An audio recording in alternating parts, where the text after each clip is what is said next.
Alarming television programmes raise the fearful prospect of vast tidal waves flooding Britain. But what causes the sea level to change, and how fast does it happen? Sea level changes over the world in general are governed fundamentally by two factors. What we would call local factors, the relationship of the sea to the land, which often, by the way, is to do with the land rising or falling than anything to do with the sea. But if you're talking about what we call eustatic changes of sea, worldwide changes of sea, that's through the thermal expansion of the oceans, nothing to do with melting ice. And that's an enormously slow and long process. People say, oh, I see the ocean doing this last year. That means that something changed in the atmosphere last year. And this is not necessarily true at all. In fact, it's actually quite unlikely, because it can take hundreds to thousands of years for the deep ocean to respond to forces and changes that are taking place at the surface. It is also suggested that even a mild rise in temperature will lead to the spread northward of deadly insect-borne tropical diseases like malaria. But is this true? Professor Paul Reiter of the Pasteur Institute in Paris is recognized as one of the world's leading experts on malaria and other insect-borne diseases. He is a member of the World Health Organization Expert Advisory Committee, was chairman of the American Committee of Medical Entomology of the American Society for Tropical Medicine, and lead author on the health section of the US National Assessment of the Potential Consequences of Climate Variability. As Professor Reiter is eager to point out, mosquitoes thrive in very cold temperatures. Mosquitoes are not specifically tropical. Most people will realize that in temperate regions there are mosquitoes. In fact, mosquitoes are extremely abundant in the Arctic.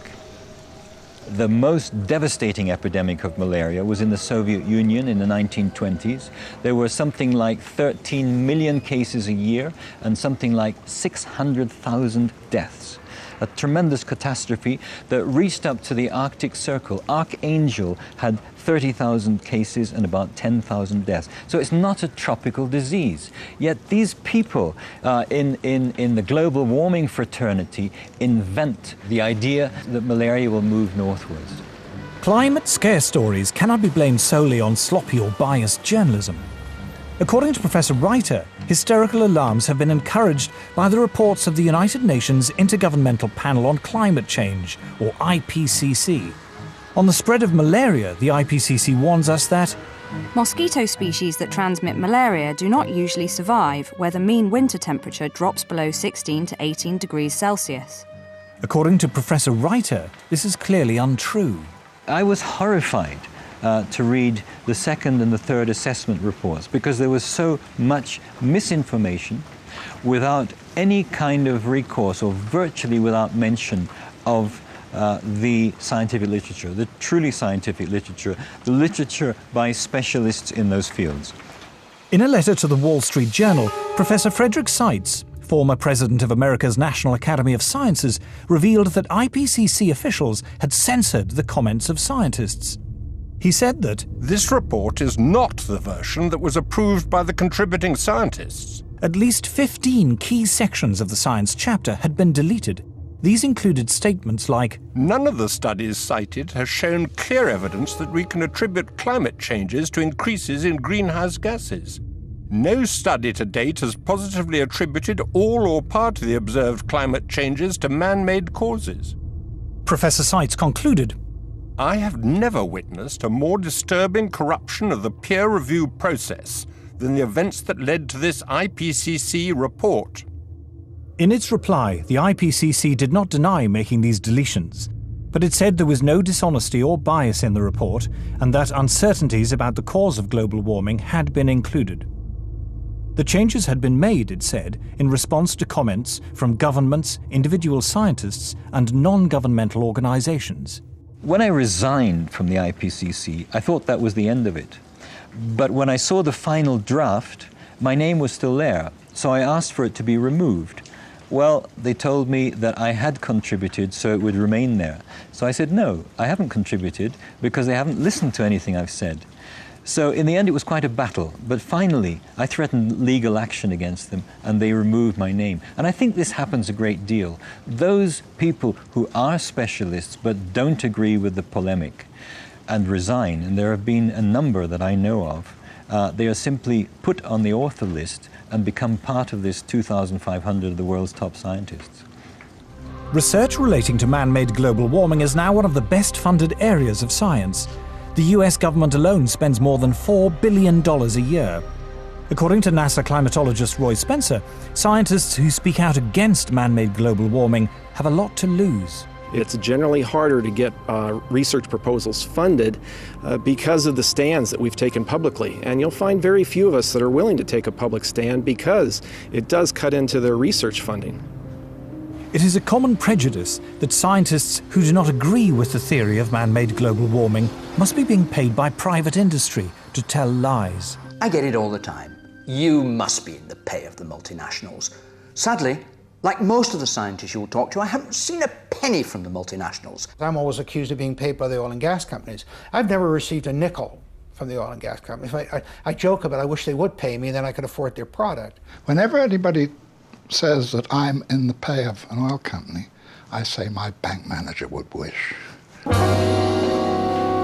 There is almost no private sector investment in climatology, and yet to be involved in any research project which involves an industry grant, no matter how small, can spell ruin to a scientist's reputation. Modern technology fueled by greenhouse gases. Patrick Michaels is Professor of Environmental Sciences at the University of Virginia. He was chair of the Committee on Applied Climatology at the American Meteorological Society, president of the American Association of State Climatologists, the author of 3 books on meteorology, and an author and reviewer on the UN's Intergovernmental Panel on Climate Change. But when he conducted research which was part funded by the coal industry, he found himself among those under attack from climate campaigners.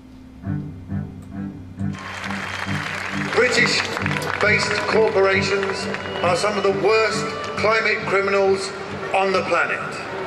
Shell is based in the UK, right here in London. We have the right and the duty to take it back into public ownership, dismantle it, break it up, and send its managers to rehabilitation training. But reasoned debate is not the only casualty in the global warming alarm. As international public policy bears down on industrial emissions of carbon dioxide, the developing world is coming under intense pressure not to develop.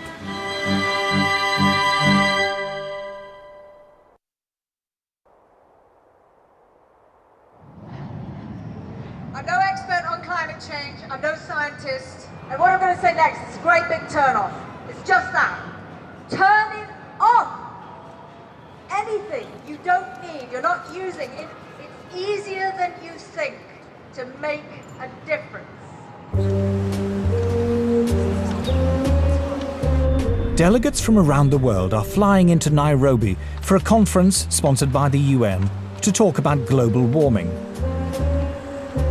Civil servants, professional NGO campaigners, carbon offset fund managers, environmental journalists, and others will discuss every aspect of man-made climate change, from how to promote solar panels in Africa to the relationship between global warming and sexism.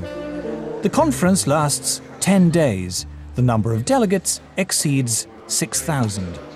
The billions of dollars invested in climate science means there is a huge constituency of people dependent upon those dollars.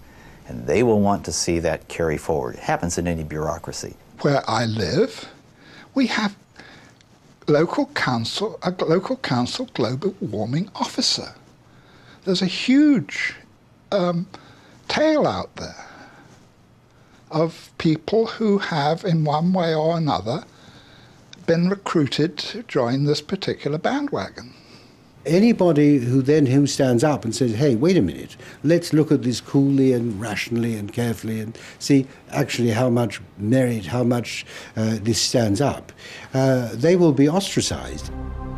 Scientists, accustomed to the relative civility and obscurity of academic life, suddenly find themselves publicly attacked if they dare to challenge the theory of man-made global warming.